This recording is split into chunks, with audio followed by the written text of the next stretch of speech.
Currently, as you see these battle lines shifting, Iran's emerging as being maybe possibly the speaker for Islam. How is it showing its capability? When it shoots down an American drone, not only is it saying to the Islamic world, look, we're the only ones who are standing against the United States and the West and the great Satan, but at the same time, they're saying, look at Saudi Arabia. While we're standing against them, Saudi Arabia is striking deals with them.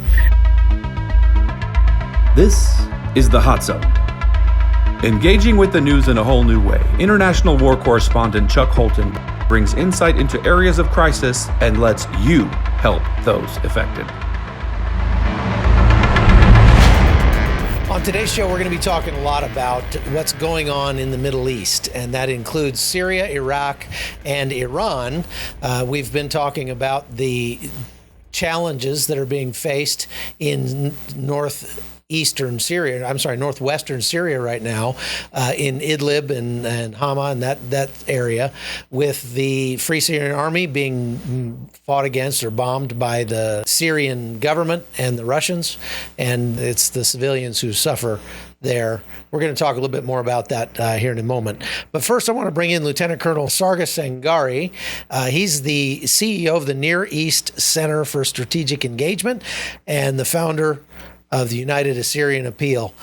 LtCol Sangari, thank you very much for being with us. Tell me a little bit about your background and how you got to this point.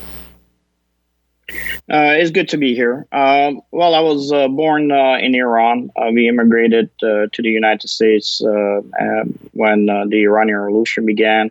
I served 20 years in the U.S. military, both infantry and special operational forces. Had 6 years of continuous combat operations. I have held a diplomatic position in Kuwait. Once I retired, I established the Near East Center for Strategic Engagement on September 11, 2014, in honor of the 3,000 Americans that were murdered on our soil. From there, first thing that we did was to consult the Christian military forces, in this case what we refer to as Assyrian army forces, that at that time were positioned in defensive positions and operationally in northern Iraq, and also did combat operations in Syria. And once we pulled them off the battlefield, once the Mosul clearing operations had ended, we continued our advisory for the Assyrian structures with the National Security Council, the Department of State, Office of the Secretary of Defense. I was over there in February and kind of was reporting on the end of the fight against ISIS there, but ISIS has not really ended. I mean, their caliphate has been destroyed. But here's the big question that is being asked right now. It seems like many of the men who were fighting for ISIS actually ended up, after the fall of Raqqa, just sort of changing clothes or changing uniforms and going to fight for the Free Syrian Alliance or even for the Turks. Do you know? Can you speak to that? Well, look, they're going to go where the weapons are and where the money is. The ideology is not dead. Just because you defeated a unit structure, as you know, on the ground, it doesn't mean that you've defeated these type of forces that have been trained to do decentralized operations. You could see them manifest themselves anywhere throughout the entire globe. So, look, Syria, the problem is we've created so many different type of organizations that, unfortunately, as I've been interviewed before, I've said Syria may have to bleed for the next 40 years until these different factions wipe each other out. That's right. It seems like that just about everybody in the world wants a piece of Syria right now, wants to fill that vacuum left by ISIS. Israel obviously has some real interests in that area, and their interest is to keep Iran out. Iran obviously wants to create that Iranian crescent all the way to Lebanon, and so that they can more easily supply Hezbollah. There's a lot of Hezbollah fighters in Syria, Russia, the United States, the Kurds, on and on and on.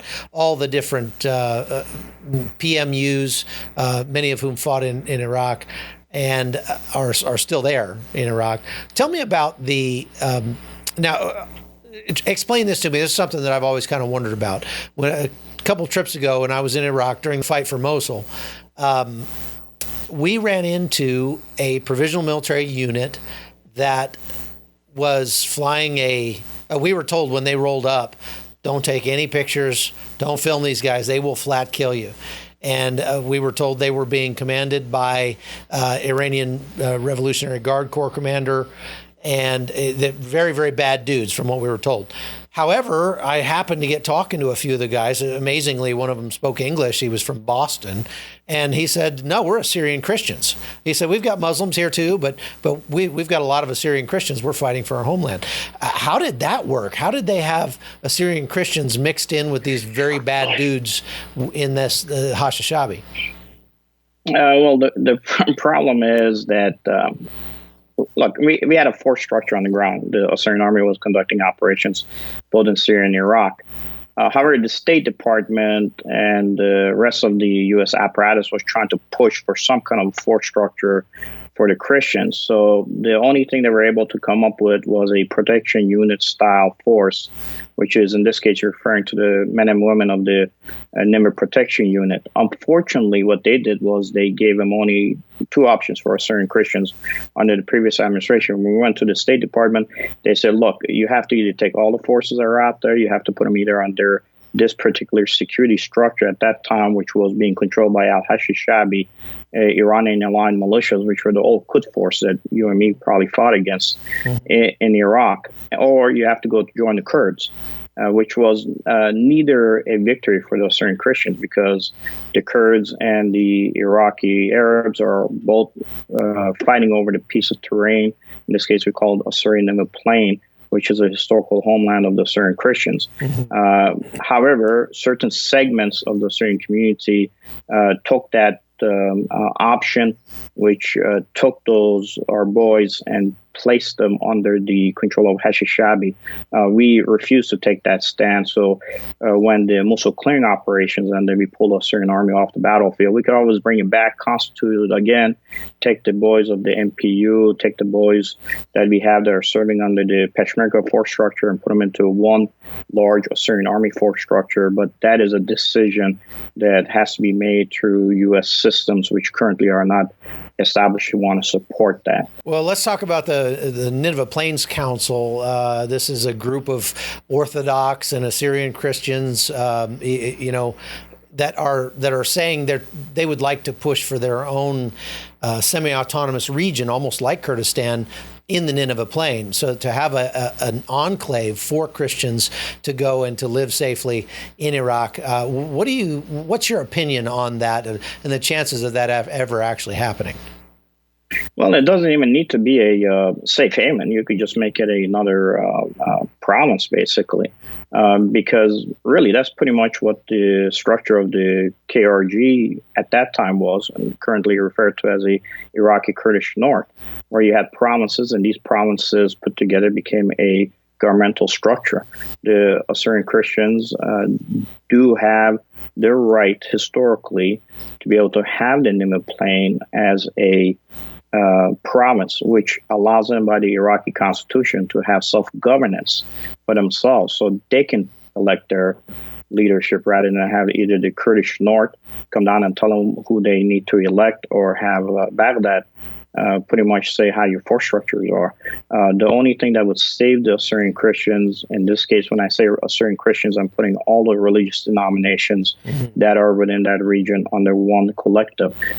It will allow that particular ethnicity, which has a historical claim to that land, to be able to have its own force structure and their own command and control. Assyrians and other Christians are not returning to Nimba Plain, Assyrian Nimba Plain, because there's no security. They cannot guarantee it. That if another attack takes place, that these force structures are commanded by either the Iranian aligned militias or the Kurds, who have no interest for the Assyrians to have that piece of property to be able to fight and hold ground in support of the Christians. There were, something like 700,000 Christians in Iraq before ISIS. Is that right? Or would you say it was more than that? No, I mean, if you want to go to 2003, we're looking at 1 million. Okay. And we put all those under Assyrian Christian because Assyrian is an ethnicity. Right. They're different religious denominations, and sometimes they refer to themselves as Chaldean, Syriac, or Orthodox, but it doesn't matter. All of them, ethnically wise, are the same people. Okay. You're looking at maybe right now, all those numbers combined, you're at 150,000 left. The problem we have is the most recent actions that Iran was taking in Assyrian Never Plain was supporting the Shabak, with our Shia capabilities, to start building villages within Assyrian Never Plain. And once you build a village and put individuals in it, it's very difficult for any form of a government to come in regionally or even out of Baghdad and say you have to remove your capabilities. Look, we even had a elected official in the Iraqi parliament, in Assyrian, who recently was forced to possibly have to step down because Iran wanted their individual to be placed in a position. So there's a lot of pressure from Iran on the Baghdad regime. It's important to remind people, I think, that Iran is working very hard to have as much influence in Iraq as possible. And the Shia government of Iran I would say the Shia government in Baghdad sort of leans that way anyway, since Iran is also Shia, and the people in the north were Sunni, and that Sunni Shia divide, it cannot be understated, I think. Let's move on for a second and talk about the relations between the United States and Iran. What in the world is happening right now? What are we seeing play out on the news as basically our two governments trade insults and threats? And are we going to end up going to war with Iran, or what? Well, look, anything's possible, but I was asked a week ago as to what is happening within the region, and I told them, look, we need to show patience in the process, and we don't want to get involved in this fight. This is an internal fight between the Shia and the Sunni as to who will be the speaker for all of Islam on the global stage.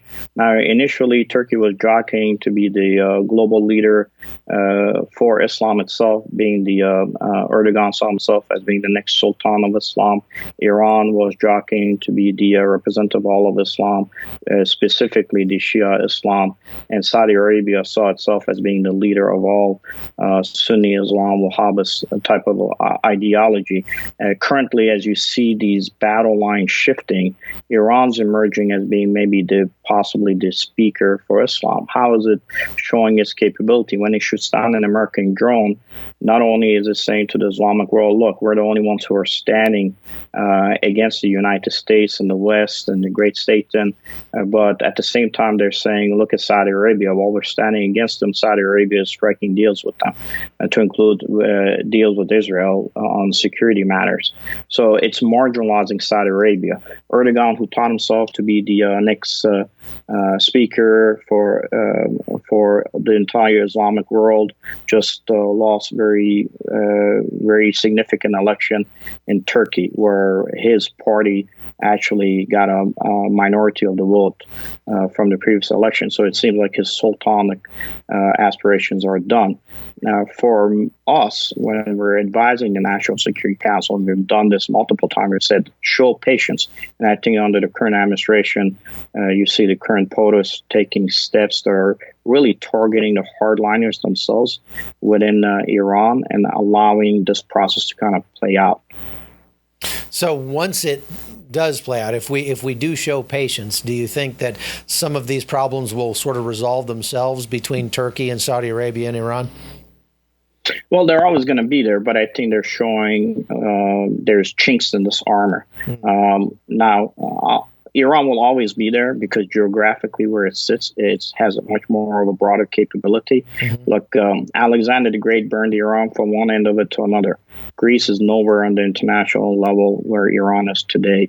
The Mongolians came and burned Iran. Mongolians are marginal given where Iran is. The Arabs tried to do the same thing. You could even go back and say that the Romans had their armadas in the Persian Gulf. Look where Rome is today and look where Iran is. Iran will always sustain because of its geography and the mentality of those people within Iran itself.